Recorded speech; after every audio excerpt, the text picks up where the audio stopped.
real property question from February of 2006 is unusually intimidating, but it isn't unusually difficult. This is a hypothetical that requires us to consider the issues arising out of real property law, torts law, remedies, and constitutional law.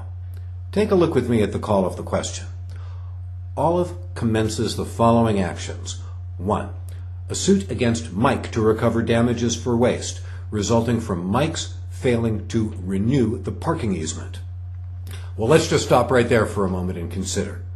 What does waste usually involve? Some physical damage to real property. Here, we've got a lawsuit alleging waste for a party's failure to renew an easement. Well, we're going to have to distinguish the law of property from the law of torts, and as it turns out, there's going to be a serious contracts issue involved in answering call of the question 1. 2. An action for ejectment against Toby and to require him to leave the lighting and wall treatments when he leaves the premises. Well, we've really got two things going on here. The plaintiff wants to kick out the defendant and keep the defendant's stuff. That seems a little bit like having one's cake and eating it too, but we can anticipate issues relating to fixtures. If these light fixtures and wall treatments are fixtures, Toby's got to leave them behind. If they're not, he gets to take them with him. We're going to have to look at the facts to be able to resolve it. And then the third action, an appeal of BZA's denial of Olive's variance request. Well, this clearly is a question about land use, and it brings up issues from constitutional law. We'll have to look to see what's going on, but typically the issues involved in variances or other government involvement in real property include due process and takings. We'll take a look. If there's a discrimination, we'll consider equal protection too. So looking at this call of the question, it appears as if we've got something closer to short answer questions as opposed to an elaborate essay where all of the different calls interact with each other. These appear to be a little bit more succinct and to the point. Go to the top of the question with me, and we'll see that each paragraph pretty much corresponds to a call of the question. In paragraph 1, we learn about Mike and we learn about Olive. Olive is the owner of this building. After a long lease expires, she retakes possession. Now, in the following 3 paragraphs, we get facts that deal with each one of the calls of the question. In paragraph 2, we find out that Mike failed to comply with the terms of the lease. They require him to renew this easement. Okay, well, let's pause for a moment. The first call of the question is a suit for waste. But looking at the first paragraph, actually the second paragraph, we see that her real action could be founded in breach of contract.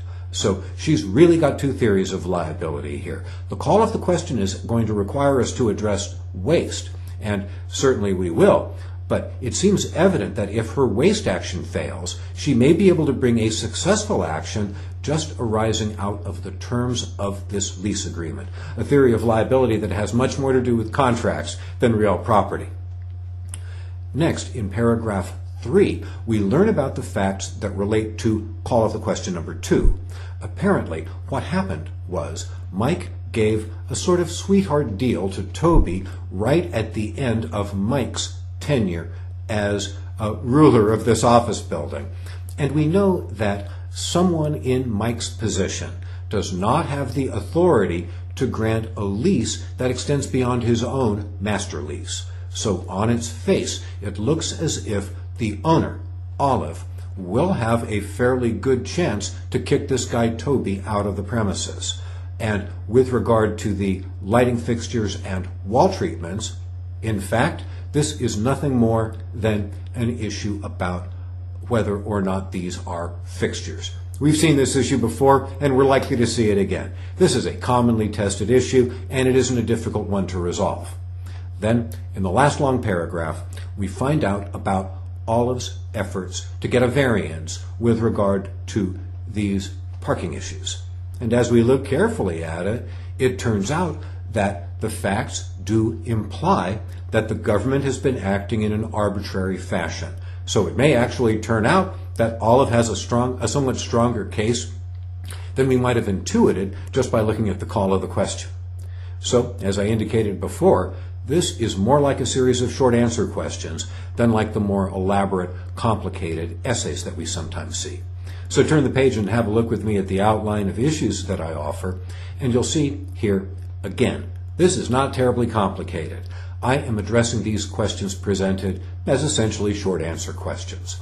So, first, with regard to the failure of Mike to renew the easement, I talk about waste, because that's what the question is asking about, but then I talk about a theory of liability based on the breach of the lease, and that's where we find a home for a number of important factual details. And the result, ultimately, is Olive wins, and she will almost certainly be able to recover damages from Mike arising out of the losses that she suffers as a consequence of not being able to use the parking lot. With regard to Olive versus Tony, here again the organization is simple. I talk about ejectment of a sublessee in one section, then I talk about the wall treatments and the lighting, and you might well have considered breaking that up into two separate sections, and that would have been fine. I consider them together. Then I conclude that Olive will be able to retake possession of the premises. Whether or not she is able to retain the improvements depends on whether or not they are fixtures. Then the final call of the question, dealing with Olive's request for a variance. Well, we'll talk about due process, equal protection, and the Fifth Amendment takings issue, because those are the only issues that could arise out of these circumstances. I'll conclude in the end that Olive has a fairly decent claim that she's been treated unfairly. Okay? That is not a very hard answer to set up. But notice, these are, in fact, fairly elaborate short answer questions as opposed to being the more involved, complicated essay problem. So let's have a look briefly at the model answer that I provide for this question. And you'll see, given that we've got a fairly straightforward, even comparatively simple issues, this puts the burden on us to do an even more comprehensive and thoughtful job of analyzing the facts. So right up front, I lead with the facts. I explain who Olive is, who Mike is, and what the nature of their dispute is with regard to this easement.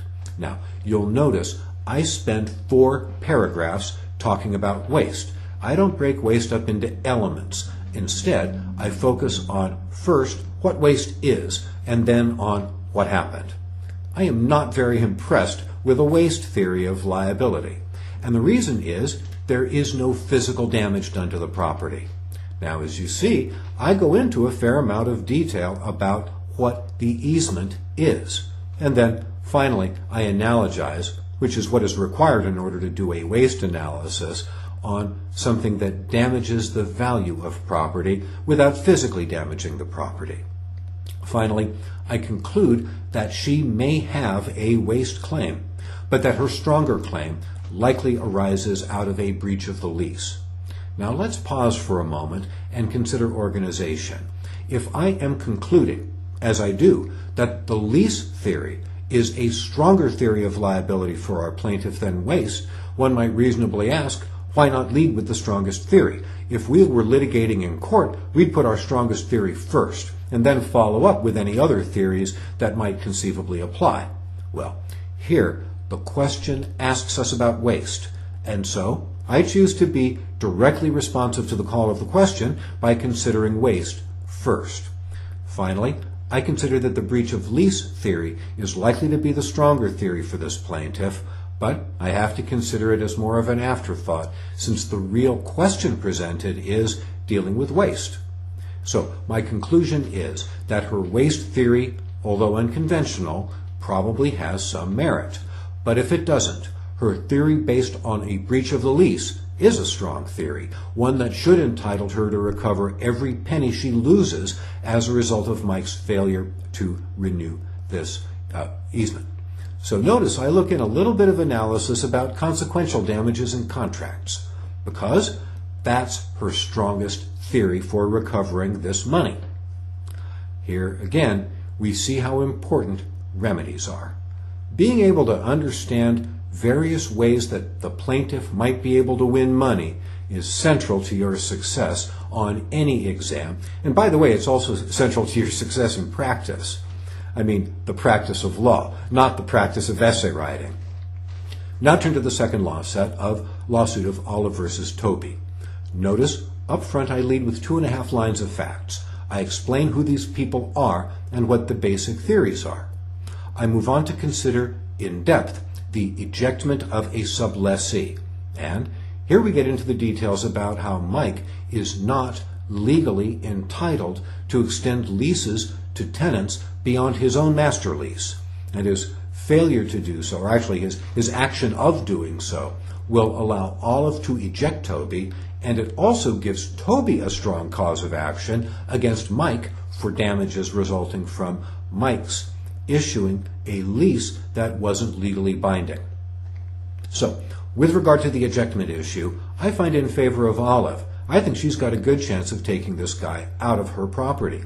But with regard to the lighting and wall treatments, that's a little bit more complicated, although I have to say it's no more complicated than we were able to intuit just by looking at the call of the question. Whether or not Olive gets to retain these items depends on whether or not they are fixtures. So I spend a little bit of time talking about fixtures, and then finally I conclude that to the extent they are not fixtures, Olive cannot retain them. Toby gets to keep them, and to the extent they are fixtures, Olive gets to keep them.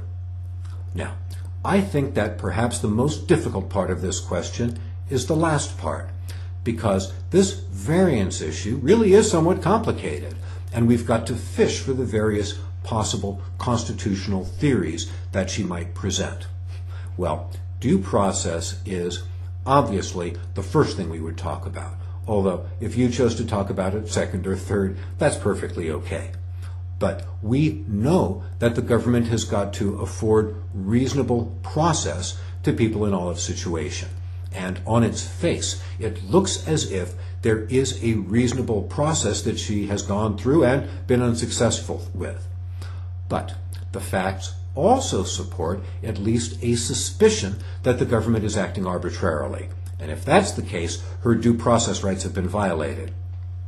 We also know from the facts that in similarly situated situations, variances have been granted. And thus, we see a potential discrimination. And that gives rise to a paragraph about a possible equal protection theory under the Constitution. And that would allow Olive to win. And then we turn to the Fifth Amendment taking issue. Here, it seems to me this is a tenuous claim. I think it's her least persuasive argument.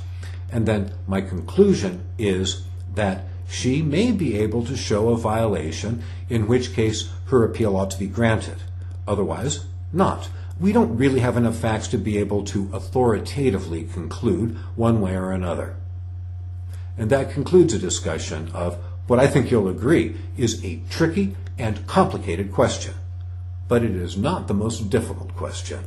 I think, perhaps, that this question is really testing an applicant's ability to avoid panic and to think clearly, resolving fairly tricky facts in answers to fairly simple questions.